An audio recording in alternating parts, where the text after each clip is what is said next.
누가복음 2장 8절에서 14절까지 말씀입니다. 우리 함께 합독해서 봉독에 올릴 때 성령의 은혜가 충만할 줄을 믿습니다. 그 지역에 목자들이 밤에 밖에서 자기 양떼를 지키더니 주의 사자가 곁에 서고 주의 영광이 그들을 두루 비추매 크게 무서워하는지라. 천사가 이르되 무서워하지 말라. 보라, 내가 온 백성에게 미칠 큰 기쁨의 좋은 소식을 내게 전하노라. 오늘 다윗의 동네에 너희를 위하여 구주가 나셨으니 곧 그리스도 주시니라. 너희가 가서 강보에 쌓여 구유에 누워 있는 아기를 보리니 너희에게 표적이라 하더니 수천군이 그 천사들과 함께 하나님을 찬송하여 이르되 지극히 높은 곳에서는 하나님께 영광이요 땅에서는 하나님이 기뻐하신 사람들 중에 평화로다 하니라. 아멘. 미국의 자살 예방재단 AFSP의 그 보도에 의하면 그러니까 지난달 11월 13일 날 AP통신에서 발표한 내용이 최근 20년 가까이 감소 추세가 있었던 10대 자살률들이 2010년도 이후로 계속해서 증가한 그 원인이 소셜미디어, SNS 사용이 급증한 시기하고 맞물려 있다라고 발표를 했습니다. 여러분 스마트폰이 나온 시기가 언제죠, 여러분들?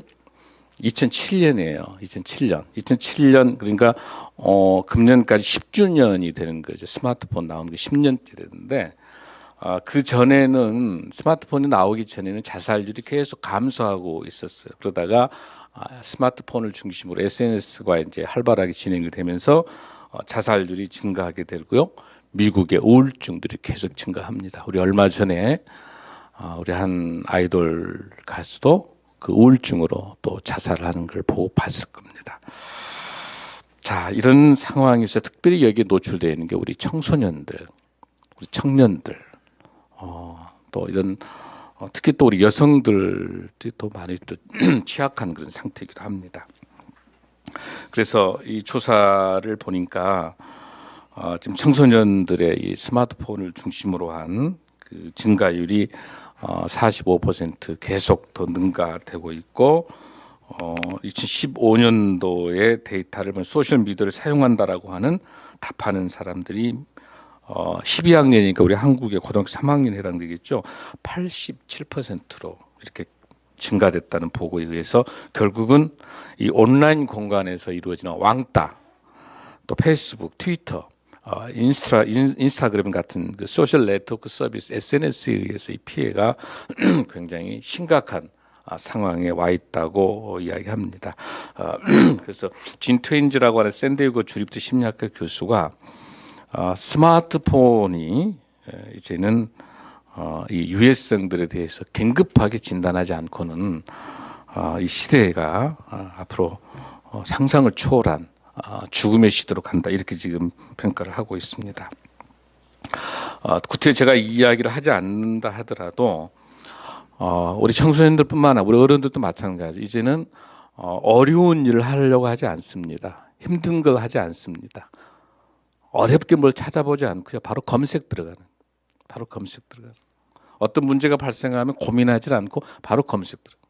그러니까 힘들고 어려운 것들보다도 어떤 그 인내하고 뭔가 견뎌내는 그런 의지나 이런 것들이 계속 나약해지기 때문에 그 SNS 공간 속에서 끊임없이 왕따와 따돌림과 분열과 갈등과 분노와 이게 그 장에서 이루어지는 그런 상황이 있기 때문에 지금 태어난 우리 어린아이들은 이미 SNS에 노출된 세대이기 때문에 이걸 교회에서 이 문제에 대해서 심각하게 해결하지 않고는 학교도 이미 손을 뗐습니다.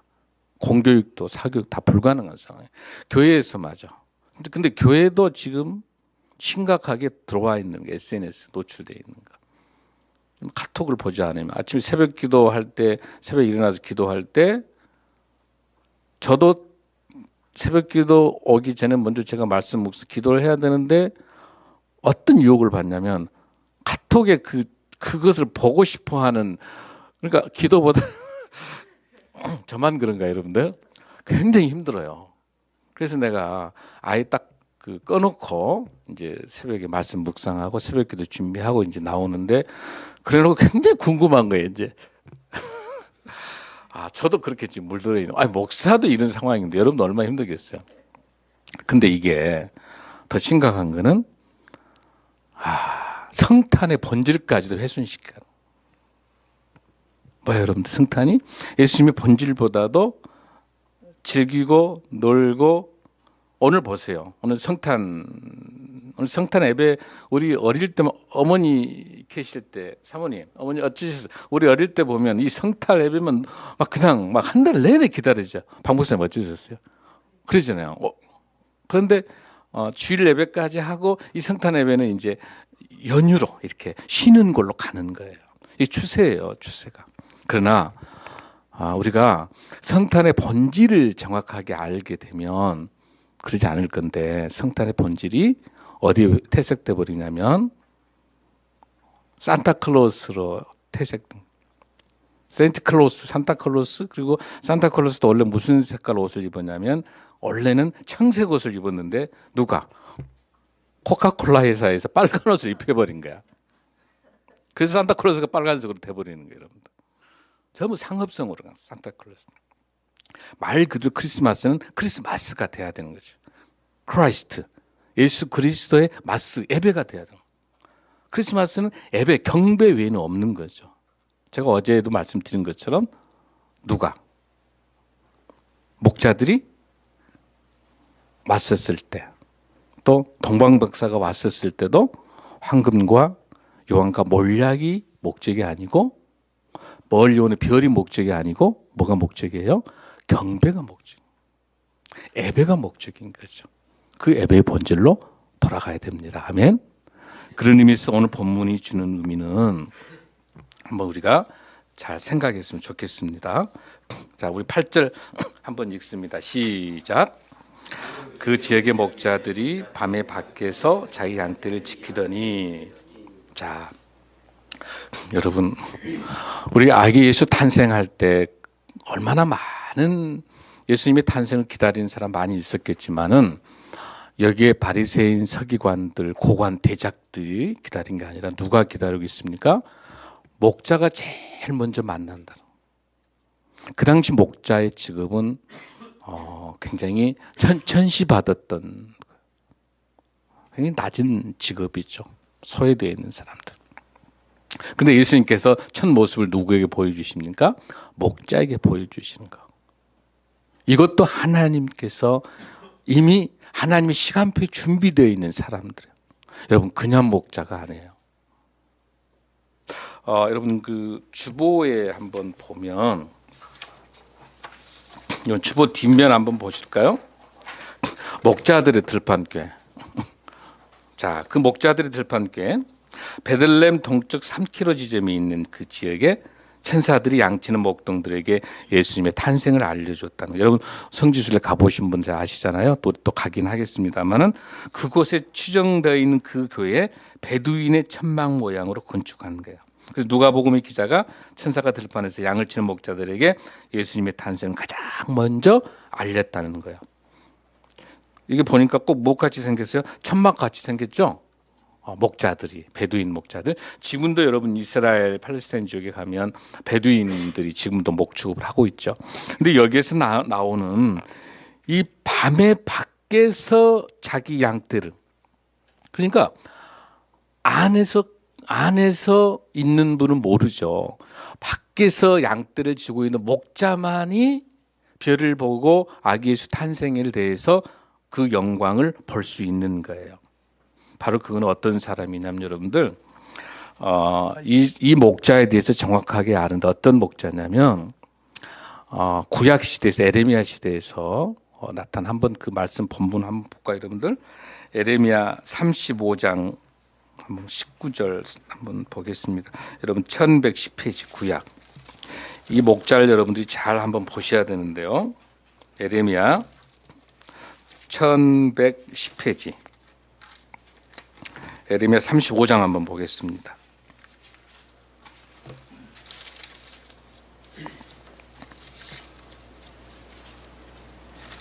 에레미야 35장입니다.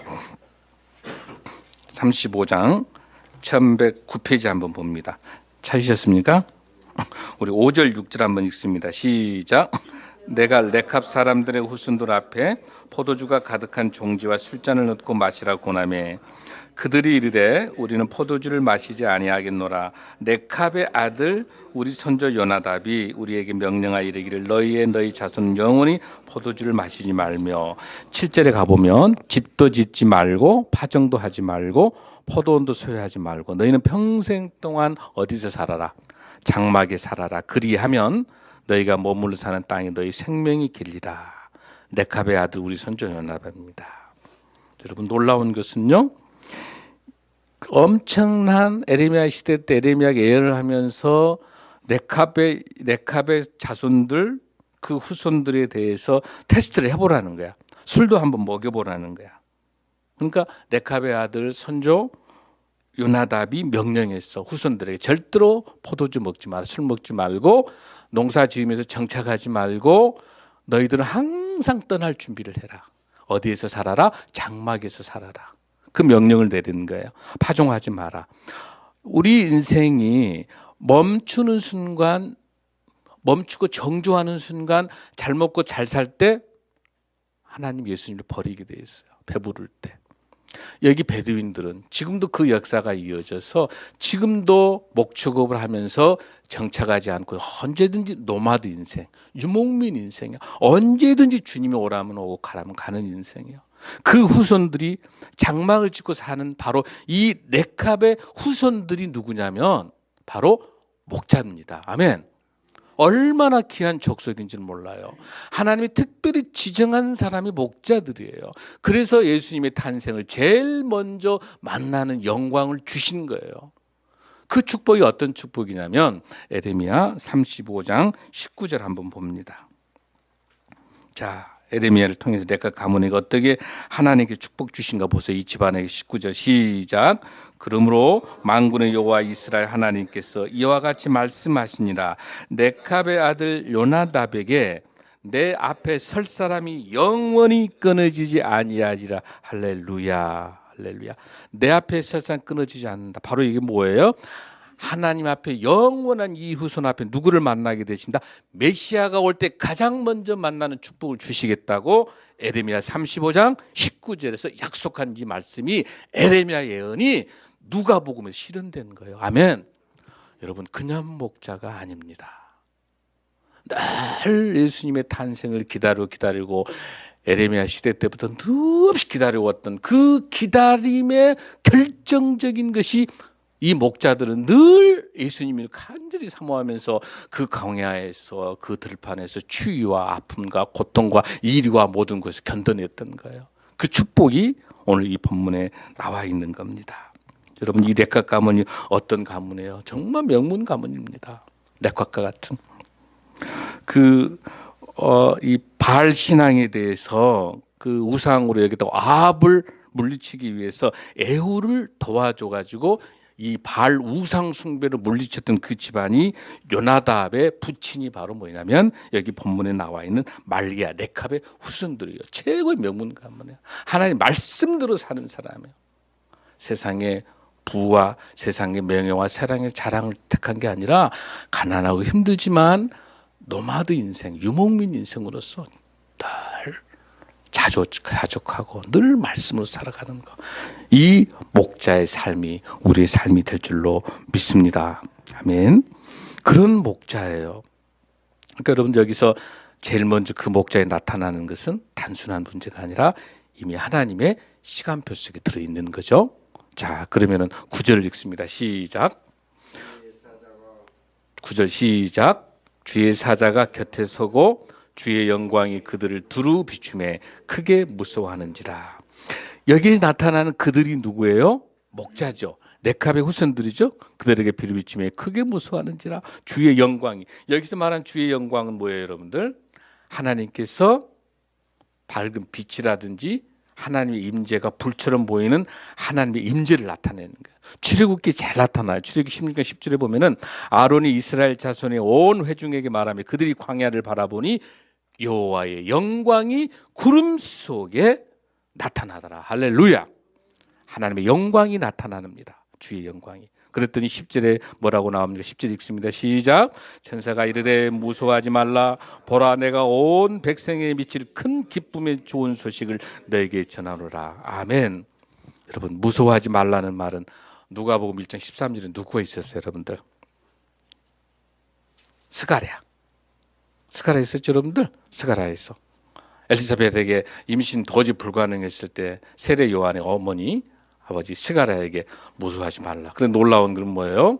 하나님의 말씀을 연구하는 성경을 많이 아는 스가랴조차도 임신을 믿지 않아 가지고 어때요?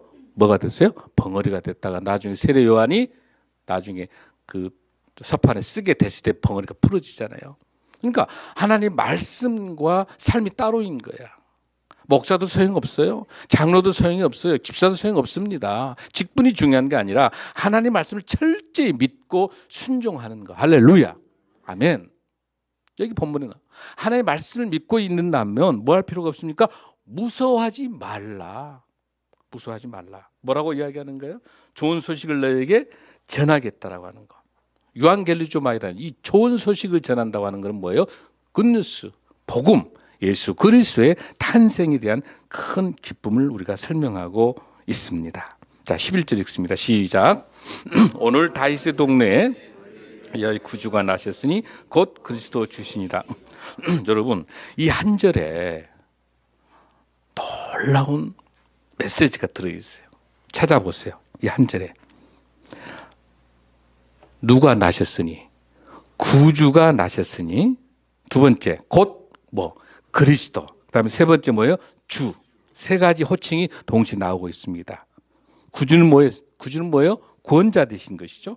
그리스도는 뭐예요, 여러분들? 히브리어의 그리스도는 뭐예요? 메시아예요, 메시아. 이거는 이름이 아니라 뭐예요? 우리로 말하면 직함이에요, 직함. 그리스도라는 말은 직함이에요. 그러니까 대통령 누구. 담임 목사 누구 할 때 이 직함. 그러니까 예수가 이름이고 그리스도가 뭐예요? 직함이에요. 예수 그리스도 할 때 여기서 나타내는 주. 이 주는 뭐예요? 로드는 하나님이에요. 여기에 동시에 뭐가 나타났냐면 우리 예수님이 어떤 사람이라는 신분을 정확히 나타내주고 있습니까? 예수 그리스도 하나님의 아들이기도 하고 하나님이시기도 한다는 거. 주. 그러면서 뭐예요? 우리를 구원하러 오신 메시아 구주 예수 그리스도 주라는 것. 이 한마디의 메시지가 누가 말해주고 있습니까?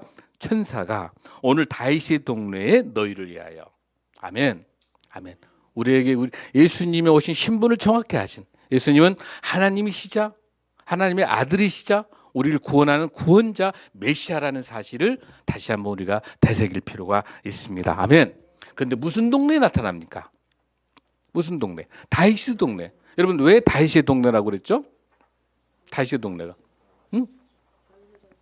그렇죠. 다윗의 자손에서 태어난다고 말씀하셨죠. 그래서 지난번 설명한 것처럼 요셉도 그렇고 마리아도 마찬가지로 다윗의 후손. 여러분 기억나시죠? 다윗의 아들 중에 아들이 20명 있는데 그중에 다윗이 누구하고 결혼해서 밧세바와 결혼해서 아들 몇 명 낳았어요? 4명을 낳았는데 첫 번째는 간음에서 낳기 때문에 죽었고 두 번째에서 세 번째가 누구예요? 나단을 통해서 누가 태어납니까? 마리아가 태어나죠. 네 번째 아들이 누구예요, 여러분들?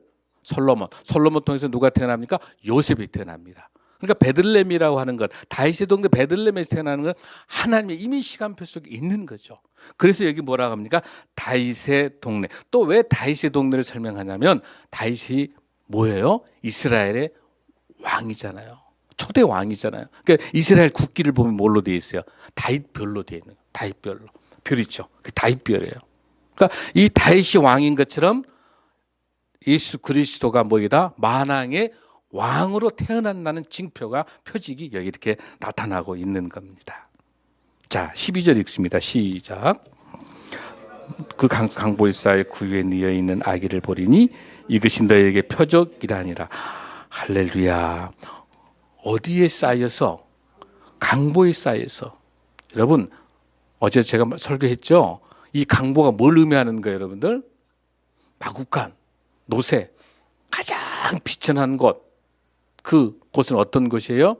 세상에서 버림받고 비천하고 보잘것없고 가장 소외된 가장 힘들고 어려운 그곳에서 누가 그 말에 노새의 밥으로서 베들레헴이 뭐라고 그랬어요? 베들레헴 뭐 여러분 무슨 집이에요? 빵집, 떡집. 그러니까 예수 그리스도가 생명의 떡으로서 오신 그 구유, 그곳에 강보에 쌓였다고 하는 거예요. 이걸 봤었을 때 우리가 뭘 할 수 있습니까? 우리가 서야 될 자리는 어느 자리입니까? 우리 예수님께서 전지전능하심에도 불구하고 무소부재하신 우리 주님께서 어디로 많고 많은 곳에서 어디로 와요? 구유에, 말 구유에 누신 거예요. 갈 곳이 없어서 그러셨을까요? 전지전능하신 분이 뭘 만들지 못하시겠어요, 여러분들? 어디로 오셨어? 구유로 오셨다고 하는 것은 우리와 같이 소외되고 낮고 가난하고 억압받고 힘든 우리 이웃의 진정한 친구로서 진정한 이로자로서 오신 우리 주님의 그런 모습을 볼 줄로 믿습니다.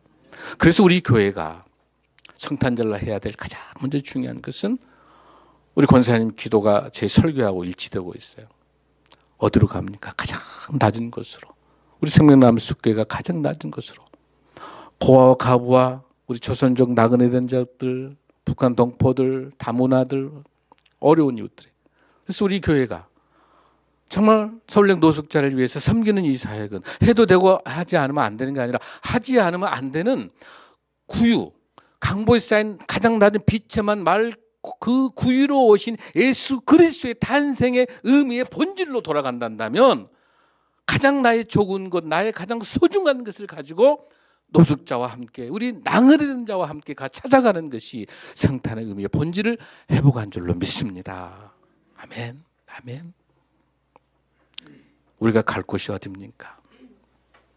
우리가 서야 될 곳이 어디입니까? 우리 주님이 어디로 가셨습니까? 갈릴리, 가장 소외된 곳입니다. 가장 낮은 곳입니다.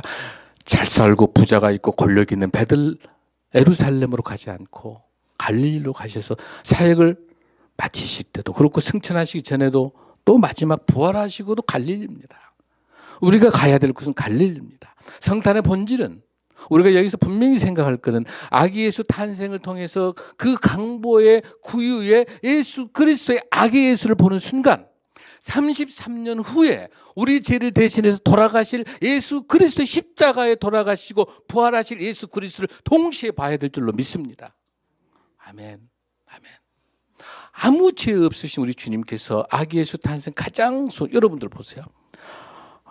우리 이제 신혼부부들 또 이제 결혼해서 애를 낳을 건 우리 용범이나 다수로 애를 낳겠지만 우리 여러분들 우리 연트리오 젤 언니, 우리 자연이, 또 우리 서연이, 우리 소연이, 우리 연트리오도 시집 가잖아요. 그렇죠? 애를 낳을 거잖아요. 그렇죠? 대답을 안 한 이유가 뭐예요? 애 많이 낳아야 돼요. 우리가 저출산 1.19명인데 한데 3명은 낳아야 돼 최소한. 어때요 여러분들? 애를 낳게 되면 가장 소중한 애를 잘 낳아서 잘 키우고 잘 먹이고 해서 훌륭한 사람 만드는 것이 가장 목적이죠. 왜 대답을 안 해요 여러분들? 보통 그러잖아요. 그러죠? 다른 사람들은 그렇게 생각하죠? 중요하죠. 당연히 잘 키우고 또 잘 먹이고 훌륭하게 좋은 대학 보내고 해야 되겠죠. 물론 중요해요. 그런데 우리 하나님께서는 가장 소중한 독생자 예수 그리스도를 그 전지전능한 하나님께서 얼마든지 좋은 데 보낼 수 있잖아요. 근데 어디로 보내요? 마국간, 그것도 여관방, 가장 낙후되고 어렵고 힘든 그곳에 예수님이 보내는 우리 하나님 마음 어떨까? 여러분 읽혀져요? 왜 보내셨을까? 우리가 하나님 마음 읽었으면 좋겠어. 그 다음에 또 그뿐만 아니야. 33년 후에 우리 죄를 대신해 십자가에 돌아가시도록 그 시간표도 하나님 갖고 계시잖아요. 그러니까 가장 소중한 독생자의 아들을 마국간에 태어나게 하시고 33년 후에 또 십자가에 달려 돌아가시게 한 그 아픔과 아픔은 무엇 때문에 하나님께서 주시겠어요? 우리에 대한 뭐예요? 예수 그리스도의 하나님의 사랑, 그 외에는 그 이상도 이하도 없는 거예요. 아멘. 이 사랑을 회복하는 게 성탄의 본질로 돌아간 줄로 믿습니다. 할렐루야. 할렐루야. 오늘 본문에 주신 말씀처럼 그것이 너희에게 주신 표적이다. 강보의 구유에 그곳에 천한 곳에 너희를 나의 사랑하는 아들을 보내는 것이 내가 너희들을 사랑하는 표적이라고 말씀하고 계십니다. 아멘. 아멘. 우리 13절 읽습니다. 호련히 수많은 천군이 그 천사들과 함께 하나님을 찬송하여 이르되 14절 지극히 높은 곳에서는 하나님께 영광이요 땅에서는 하나님께 사람들 중에 평화로다. 할렐루야. 할렐루야. 여러분 이 본문을 잘 해석해야 되는 것인데 자, 따라할까요? 하나님께는 영광, 하나님께는 영광, 하나님께는 영광, 하나님 땅에서는 기쁨, 땅에서는 기쁨, 땅에서는 기쁨, 사랑에서는 평화, 사람에게는 평화. 자, 이렇게 이야기를 했는데 매끄럽게 전달돼야 전달이 안 돼요. 이렇게 해석이 되는 것도 있는데 훨씬 더 본문이 여러 가지 사본들이 있는데 정확한 해석들은 어떻게 해석을 하는 거냐면 하늘에 하나님께 영광, 땅에는 평화, 그리고 기뻐하신 사람들에게는 기쁨, 이렇게 정리하는 것이 정확한 해석이에요. 그래서 우리가 다시 한번 해석을 정확하게 해주면 하나님이 기뻐하신 사람들, 이 해석이 굉장히 어렵습니다. 하나님이 기뻐하신 사람들이 어떤 해석일까요, 여러분들? 제가 아까 힌트를 줬는데 하나님 자신에게로 부르심을 받는 기뻐하는 사람들이에요. 누굴까 여기서? 요 해석 잘해야 돼요. 자, 모든 인류에 대해서 평화, 말이 맞아요, 틀려요? 맞은 것 같지만 틀립니다. 아닙니다. 여기서 말하는 하나님이 기뻐하신 사람들 중에 평화라는 뜻이 무슨 뜻이냐면 하나님 자신에게로 부르시기로 기뻐하는 사람들이에요. 하나님을 기뻐하면서 부르는 사람들이에요. 누구예요? 여기서는 뭐예요? 목자예요, 목자.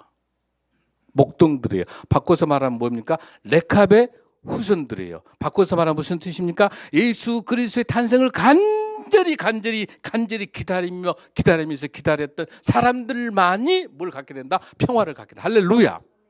할렐루야. 이 해석이 바로 우리에게 주신 하나님의 축복의 메시지입니다. 아멘. 이것 모든 인류에게 주는 평화가 아니에요. 하나님 예수 그리스도 탄생을 간절히 소망하고 주님 아기에서 오신 것을 기뻐하며 하나님께 영광을 올릴 수 있는 준비되어 있는 사람만이 평화가 올 줄로 믿습니다. 할렐루야. 여러분, 이 평화는 어디서 온 겁니까, 여러분들? 여러분, 요한복음 14장 27절을 보겠습니다. 173페이지.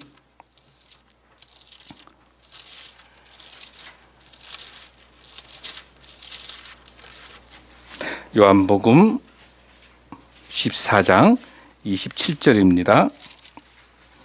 자, 우리 하나님께서 주신 평화, 그 평화는 어떤 평화인지, 예수 그리스도를 통해서 우리에게 주신 평화, 그 평화는 무엇인지, 그건 우리 예수님이 주신 말씀이 진정한 평화를 알 수 있습니다. 그 평화는 우리에게 평안으로 설명합니다. 자, 27절 읽습니다. 시작.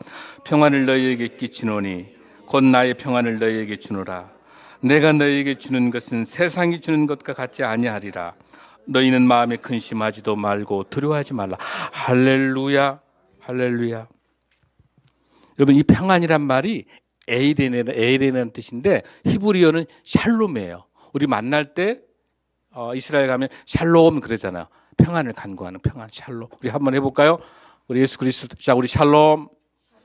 샬롬. 샬롬 하는데 얼굴은 인상을 쓰고 그래요. 샬롬, 평안.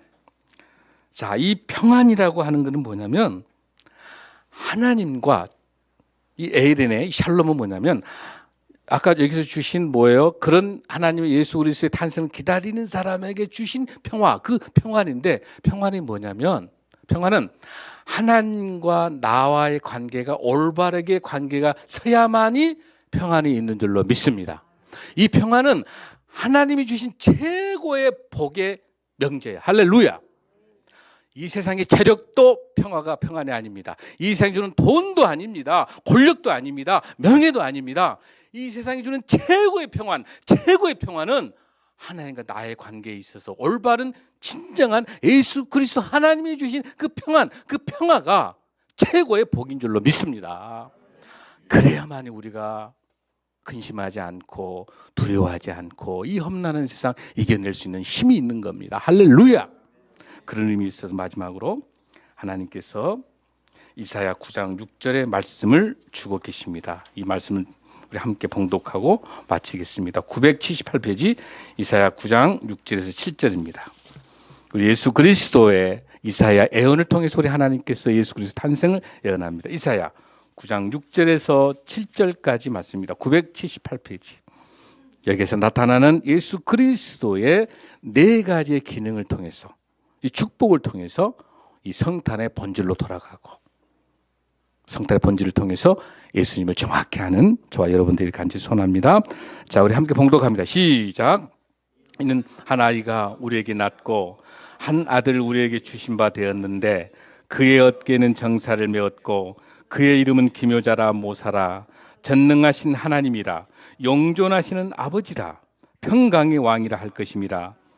그 정사와 평강의 더함이 무궁하며 또 다윗의 왕자와 그의 나라에 군림하여 그 나라를 굳게 세우고 지금 이후도 영원히 정의와 공의로 그것을 보존할 것이라. 만군의 여호와의 열심히 이를 이루시리라.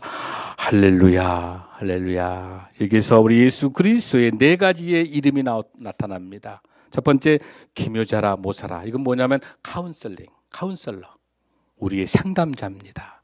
우리가 고통과 슬픔과 애로움에 있을 때, 아무도 의지할 수 없을 때, 우울증에 걸려 있을 때 누구를 찾으면 된다? 예수 그리스도를 찾으면 될 줄로 믿습니다. 상담자 예수 그리스도, 기묘자라 모사라는 상담자라는 카운슬러입니다. 두 번째 전능하신 하나님이다. 올마이티입니다. 무소부재라 천지전능하신 분이세요. 우리 하나님 한 분 예수님이 계시는데 우리가 무엇이 두렵고 무엇을 할 수 없겠다고 말할 수 있겠습니까? 우리 마음에 우리 하나님이 계시면, 예수님 계시면 나는 모든 것을 할 수 있을 줄로 믿습니다. 세 번째는 영존하시는 아버지다. 영원히 끝까지 변치 않으시고 끝까지 우리가 어떤 상황에 있음에도 불구하고 끝까지 함께해 주실 분 예수 그리스도 하나님 한 분인 줄로 믿습니다. 마지막으로 무슨 왕입니까? 평강의 왕입니다. 할렐루야. 기도하겠습니다.